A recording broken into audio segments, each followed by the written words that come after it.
Verdilith here, and today we have another Pokemon X and Y Wi-Fi battle. Today the match is against a guy. So yeah, this is a team I made, and I tried my best with this team for it not to be so overpowering. The goal for this team is to serve as like sort of the grunt or an apprentice in a tournament. You can register at this tournament actually if you visit the Lithleo page on Twitter. I'll put the link in the description. So the tournament isn't announced yet, by the way, so yeah. So as you see, my opponent has Kyurem, which I'm not sure if it's banned by Smogon or something, but yeah, I didn't really care much for it. So I lead off with Saint Anthony, which is actually choice specs. He leads off with Espeon. I predicted him for light clay to go for light gray, light screen, and stuff like that, but he actually stays in. He goes for Shadow Ball. Once he went for Shadow Ball, I was 100% sure he's sashed. So he turns out to be actually sashed. So at this point, I don't want my Chandelure to die. So switch out, go into my Captain Caveman, which can take the Shadow Ball and the Psychic at the same time.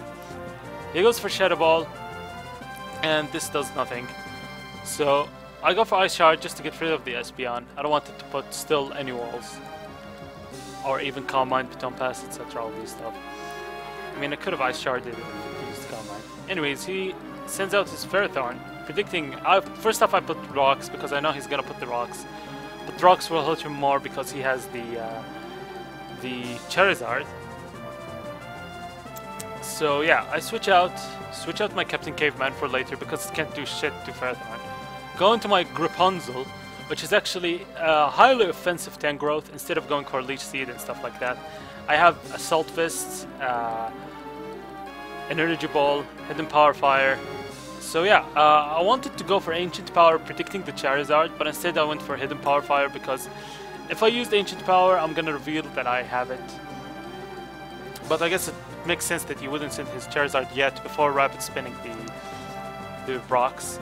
So go for Hidden Power Fire, which will do decent damage to the Kyurem. I don't want to stay in against an Ice type, so I switch out. Go into my Captain Caveman because I have Thick Fat and I can take the Ice type moves. Also, I have like max HP, max attack, so it's highly offensive. He goes for Substitute, which is actually sort of bad. As I go for the Avalanche... No, wait.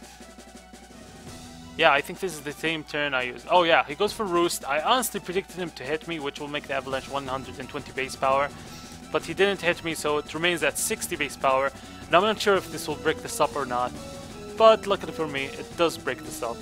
So yeah, the Substitute faded, and he gets some leftovers. At this point, I'll go for Earthquake, because if he doesn't attack me, Earthquake is my strongest move. He goes for Ice Beam.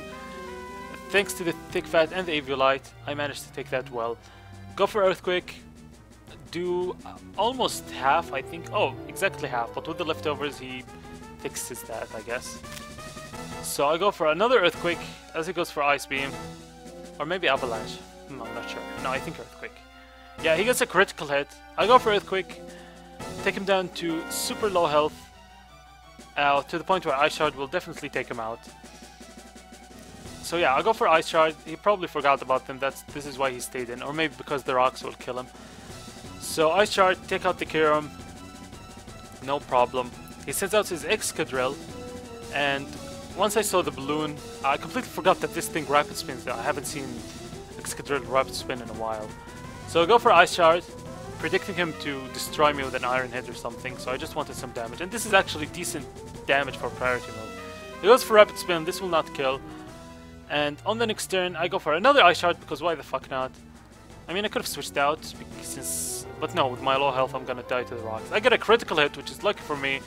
He goes for Earthquake, takes me down, and now I send out my Rapunzel, because I know for a fact that he can't do shit to me, since I'm the usual Tangrowth is our defensive.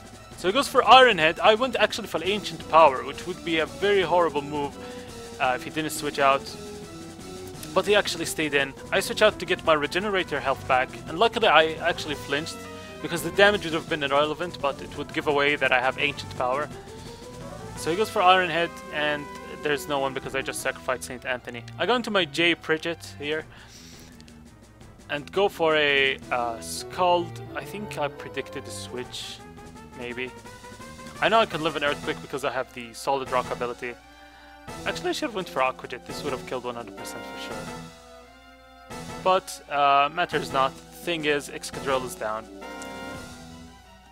I get some of my health back thanks to the leftovers. I'm running defensive. I hit Shell Smash, Jellicent. I don't see any reason for it because it's too slow. Even with Shell Smash, it will not outspeed shit. So I send out my Rapunzel again because I have an Energy Ball. Again, because he didn't see my Ancient Power, I was 100% sure he's gonna go into his Charizard. So I used Ancient Power, but he stayed in, which is really horrible. So yeah, I'll go for Ancient Power. This will do nothing to the special defensive thing. Honestly, there's no reason for him to switch out. I didn't think clearly because he's highly special defensive and he can take the Energy Ball and there's a chance he'd curse it with Cursed Body. So I switch out, go into my Freedom because he's not gonna go for a double Will-O-Wisp obviously, unless he's some sort of prediction genius. He goes for Shadow Ball, which is good for me. Actually, I predicted Scald. And in case he burns me, I have Facade for future, not for this Pokemon. So I'll go for a Choice Band with the Brave Bird. And this will destroy the Jellicent out, and I get some recoil.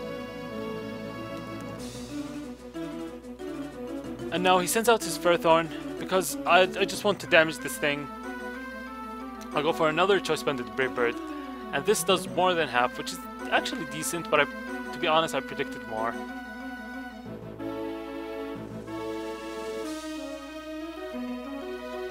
So yeah, Freedom is down, thanks to the endless recoil. And now I send out, oh, he goes for Gyro Ball, or Gyro Ball, I'm not sure. So I'll go into my Rapunzel, and looks like he completely forgot about the Hidden Power Fire because he didn't switch out at all.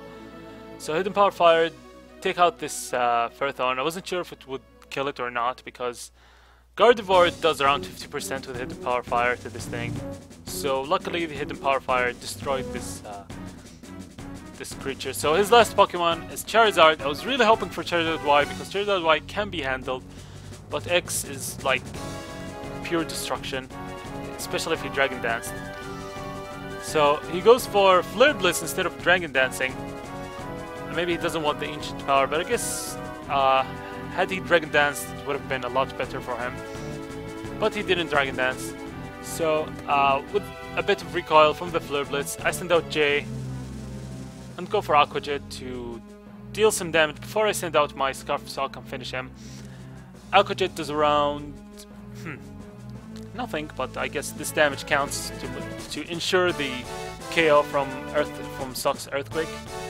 So J goes down, and I send Sawk, which actually isn't part of this team. The replacement is actually Physical Greninja, but I might use Sawk instead because it's doing really well. So yeah, Chest Scarf Earthquake will finish the match. Hopefully you enjoyed. This has been a light match. Some sweet pokes that you don't usually see, and yeah, that's about it. Hopefully you enjoyed. Don't forget to like, comment, and subscribe. So see you later.